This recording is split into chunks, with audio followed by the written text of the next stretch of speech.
ఆంధ్రప్రదేశ్లో మహిళలకు work from home విధానాన్ని ప్రారంభించేందుకు ప్రణాళికలు రూపొందిస్తున్నామని సీఎం చంద్రబాబు తెలిపారు. స్టెమ్ కోర్స్ మహిళలకు శుభాకాంక్షలు తెలిపిన సీఎం సైన్స్ రంగంలో విజయాలు సాధిస్తున్న మహిళలకు అభినందనలు తెలిపారు. స్టెమ్ కోర్స్ రంగాల్లో వృద్ధి అవకాశాలను కల్పించేందుకు కూటమి ప్రభుత్వం కట్టుబడి ఉందని స్పష్టం చేశారు.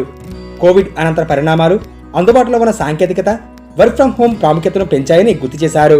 Remote work, coworking space, Cyberhood work space వంటి కాన్సెప్ట్లు అనువైన ఉత్పాదక వాతావరణాన్ని సృష్టిస్తున్నాయని, ఇవి వ్యాపారులు, ఉద్యోగులకు సమర్థవంతమైన ఫలితాలు అందిస్తాయని అభిప్రాయపడ్డారు. ఇలాంటి కార్యక్రమాలు మెరుగైన పని, జీవిత సమతుల్యతను సాధించడంలో సహాయపడతాయని చెప్పారు. ఆంధ్రప్రదేశ్ ఐటీ జీసీసీ పాలసీ 4.0 ఆ దిశగా గేమ్ చేంజర్ కానుందని చంద్రబాబు వెల్లడించారు. ప్రతి నగరం, పట్టణం, మండలాల్లో ఐటీ కార్యాలయాల ఏర్పాటుకు శ్రీకారం చుడతామన్నారు. అందుకు తగ్గ ప్రోత్సాహకాలు అందిస్తున్నట్లు వివరించారు. అట్టడుగు స్థాయిలో ఉపాధిని సృష్టించేందుకు ఐటీ, జీసీసీ సంస్థలకు మద్దతు ఇస్తున్నామని స్పష్టం చేశారు. ఈ కార్యక్రమాలు ఎక్కువ శ్రామిక శక్తి భాగస్వామ్యాన్ని ప్రోత్సహిస్తున్నాయని తాను విశ్వసిస్తున్నట్లు చంద్రబాబు వెల్లడించారు.